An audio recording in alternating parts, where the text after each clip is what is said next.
दोस्तों, प्रकृति का खजाना अनमोल और असीमित है। खासकर बारिश के मौसम में जगह जगह पर वनस्पतियां लग जाती हैं। कुछ पौधे अपने आप ही लग जाते हैं और इन्हें हम बेमतलब का सरदर्द या कचरा समझकर, जंगली घास फूस समझकर उखाड़कर फेंक देते हैं। दोस्तों, कुछ पौधे के बारे में आज मैं आप सभी को बताने जा रही हूँ। यह हमारे आसपास में ही मौजूद होता है और इन्हें हम कचरा नहीं, बहुत ही ज़्यादा कीमती और अनमोल रत्न कहना चाहेंगे। हीरे मोती से भी ज़्यादा कीमती होते हैं ये। इनका औषधीय महत्व सर्वोपरि है। आज एक ऐसे ही छोटे से पौधे के बारे में बताने जा रही हूँ। मेरे घर के आसपास में ये पौधा बहुत ही ज़्यादा लगा हुआ है और मैं चाहती हूँ कि आपको भी इसकी जानकारी हो। आप सभी स्क्रीन पर देखकर इस पौधे के बारे में समझ चुके होंगे यह किस चीज़ का पौधा है। और जब मैं आपको बताऊंगी कि इस पौधे का क्या नाम होता है और इससे क्या फायदे होते हैं, आप इस पौधे को जानकर चौंक जाएंगे दोस्तों। और इसके बाद से आप इसे बेमतलब का कचरा समझकर कभी भी उखाड़कर नहीं फेंक पाएंगे। इस बात की गारंटी मैं लेती हूँ दोस्तों। हमारे यहाँ इस पौधे को छोटे धतूरा के नाम से जाना जाता है। अलग अलग गांव शहर में अलग अलग नाम से इसे जाना जाता है। हमारे यहाँ पर छोटा धतूरा कहते हैं। आपके यहाँ पर किस नाम से जाना जाता है, कमेंट में मुझे ज़रूर बताइएगा। कई लोग इसे छोटा गोखुर भी कहते हैं। कई जगह पर इसे खागरा कहा जाता है, कहीं शंखा होली और कहीं कांथू बोलते हैं। कई जगह पर इसे कांटा गोली कहते हैं और अंग्रेजी में इसे कॉक लवर कहा जाता है। गांव में अक्सर सभी बच्चों ने यही कॉक लवर से एक दूसरे को मार करके अपना मन प्रसन्न किया होगा। मैं भी बचपन में अपने दोस्तों के कपड़ों में इसे चिपकाया करती थी। इन्हीं को देखकर हम अपने बचपन से जवान हुए हैं। इससे ज़्यादातर गांव खेत खलिहान में पाया जाता है। अगर साफ साफ शब्दों में कहूँ तो कॉक लवर सोने चांदी हीरे मोती से भी ज़्यादा कीमती होती है। दोस्तों, मैं आपको इसके बीज के बारे में बताऊंगी। इसके जो बीज होते हैं वह कांटे युक्त होते हैं। जनवरी या फरवरी के महीने में इसमें बीज आना शुरू हो जाते हैं। पहले हरे रंग के बीज होते हैं और फिर धीरे धीरे यह भूरे रंग के बीज बन जाते हैं और यह बहुत ही औषधीय गुणों का भंडार होता है। दोस्तों, शायद आपको पता नहीं होगा कि यह एक बहुत ही अच्छी जड़ी बूटी भी है, अमृत तुल्य है, महाशक्तिशाली है और इस जड़ी बूटी के आगे बड़ी बड़ी डॉक्टरी या मेडिसिन भी फेल हो जाती है। तो अब से आप सभी को इसे कचरा या सिर दर्द समझकर ना फेंके। यह एक पावरफुल जड़ी बूटी है जो भी बरसात के मौसम में अपने आप ही लग जाती है। कांटे युक्त इसके फल होते हैं। दोस्तों, हम सभी को भारत भूमि को धन्यवाद करना चाहिए। हम ऐसे देश में रहते हैं जहां आज भी यंत्र तंत्र सर्वत्र जड़ी बूटियां हर जगह फैली हुई है। इन्हीं जड़ी बूटियों के लिए विदेशी लोग तरसते हैं कि कहीं से उन्हें यह पौधा मिल जाए। तो ईश्वर का हमें धन्यवाद करना चाहिए कि हम ऐसी भारत भूमि में आज भी रहते हैं जहां पर अमृत की तरह शक्ति रखने वाले पेड़ पौधे आज भी मौजूद हैं। दोस्तों, आप सभी देख लीजिएगा कि एक दिन ऐसा ज़रूर आएगा जब हर कोई इन पेड़ पौधे को अपने गले लगाएगा। जड़ी बूटियों को गले में पहनने और अंग्रेजी दवाइयों को छोड़ करके इन्हीं की तरफ दौड़ता हुआ चला आएगा, क्योंकि जड़ी बूटियां में अमृत होता है, साक्षात ईश्वर का वास होता है। अभी तक यह जानकारी भिन्न थी, लोगों को पता नहीं थी, लेकिन हमारे चैनल के माध्यम से हम हर किसी को जागरूक करने का पूरा प्रयास कर रहे हैं ताकि लोग अंग्रेजी दवाओं से शरीर को सही जल्दी कर लेते हैं, लेकिन बाद में बहुत ही जल्दी शरीर अंग्रेजी दवाइयों के सहारे चलने लगता है। ऐसी दवा शरीर को जीते जी ही मार देती है, लेकिन पेड़ पौधे से निकली अमृत शरीर को अमर बना देता है, ताकतवर बना देता है, बुढ़ापे में भी जवानी की शक्ति रखता है। तो चलिए अब मैं आपको बताती हूँ कि किन किन बीमारियों में यह फायदेमंद है।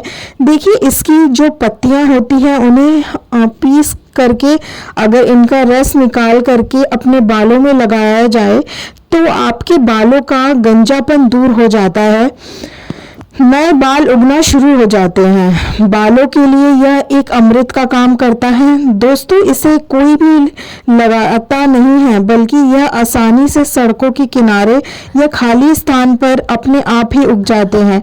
यह पौधा अगर आपके आसपास में भी मौजूद है और अगर किसी को सर दर्द की बहुत ज़्यादा परेशानी होती है, इसके पत्तों को पीस करके 2 से 3 रस अंदर दही में मिलाकर आप सिर के ऊपर मालिश करते हैं तो आपको आराम मिलता है। अक्सर मौसम बदलने से सर्दी खांसी बच्चों को हो ही जाती है और यहाँ तक कि बड़ों को भी हो जाती है। इसके पत्तों को छांव में रखकर सुखा ले। दूध के साथ सेवन करने से सर्दी खांसी तुरंत ही खत्म हो जाती है दोस्तों। यह एक प्रकार की कमजोरी को दूर करने के लिए भी रामबाण का कार्य करता है। देखिए आजकल के समय में ज़्यादातर लोग कमजोरी की समस्या से परेशान हैं, क्योंकि हमारा लाइफस्टाइल इतना ज़्यादा खराब हो चुका है कि हम अपने शरीर की ओर ज़्यादा ध्यान ही नहीं दे पाते, सारे पोषक तत्व उन्हें नहीं पहुंचा पाते। जो चलिए जानते हैं कि कैसे इसका सेवन करना चाहिए। तो इनके पत्तों को सबसे पहले सुखा करके एक चूरन बना ले और फिर दूध के साथ सेवन करके से आपके अंदर यौन शक्ति बढ़ती है, कमजोरी दूर हो जाती है। बहुत ही सिंपल सा उपाय है दोस्तों, आप इसका इस्तेमाल कर सकते हैं। यह मर्दों में ढीलेपन को भी दूर करता है, बहुत ही कारगर सिद्ध होता है। तो दोस्तों आगे बढ़ने से पहले आप सभी से उम्मीद करती हूँ कि एक रिक्वेस्ट करती हूँ कि वीडियो को लाइक करके चैनल को सब्सक्राइब और पास वाला बेल आइकन ज़रूर प्रेस कर दीजिएगा और कमेंट बॉक्स में जय श्री राम तुरंत लिख दीजिएगा। दोस्तों इस वीडियो को लाइक करने का कोई भी चार्ज नहीं लगता और चैनल पर सब्सक्राइब करके से आपको हर रोज़ बिल्कुल मुफ्त में जानकारियाँ मिलती चली जाती हैं।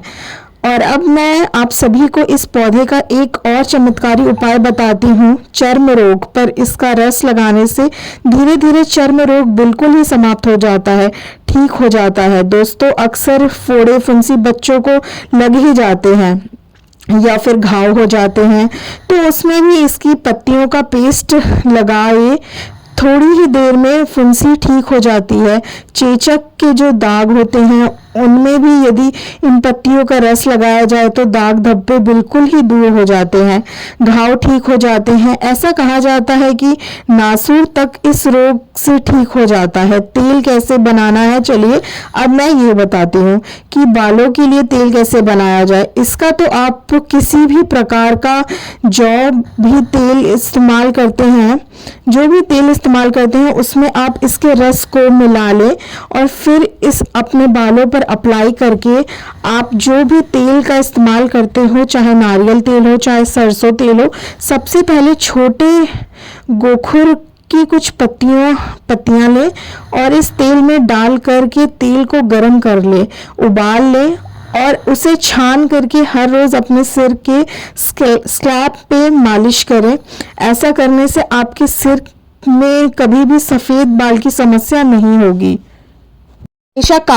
हमेशा काले और घने बने रहेंगे। तो दोस्तों मुझे उम्मीद है कि आज के बाद से आप कभी भी इन पौधों को बेजान या फिर कचरा समझकर ना फेंकें और इन उपायों को, इन जानकारियों को अपने तक सीमित भी बिल्कुल मत रखिएगा, क्योंकि भारत भूमि में ऐसी ऐसी जानकारियां छुपी हुई हैं जो धीरे धीरे बिल्कुल भी विलुप्त होती जा रही हैं। दोस्तों हमारी हर समस्या का समाधान हमारे आसपास में ही मौजूद होता है, लेकिन जानकारी के अभाव की वजह से हम परेशान होते रहते हैं। तो आज के बाद आप इन जड़ी बूटियों को या पत्तियों को कचरा समझकर ना फेंके। देखिए पेड़ पौधे वनस्पति जड़ी बूटियों की जानकारी होना बहुत ज़रूरी है। कई लोग ऐसे होते हैं जिन्हें पेड़ पौधों की जानकारी ना होने की वजह से वो बार बार पैसे खर्च करते रहते हैं और लाइलाज बीमारी से जूझ रहे होते हैं। हर प्रकार की जड़ी बूटियां, हर प्रकार के पेड़ पौधों में कुछ ना कुछ गुण अवश्य होते हैं और अगर आपको पहले से यह जानकारी पता होती है तो आपको परेशान होने की आवश्यकता नहीं होती है। इस वीडियो को ज़्यादा से ज़्यादा अपने परिवार के हर एक सदस्य को अपने दोस्त के साथ शेयर अवश्य कीजिएगा। वीडियो पसंद आए तो वीडियो को लाइक करके साथ चैनल को सब्सक्राइब और पास वाला बेल आइकन ज़रूर प्रेस कर दीजिएगा। मिलती हूँ एक नई जानकारी के साथ, आपकी नई समस्या के नए समाधान के साथ। जय श्री राम दोस्तों।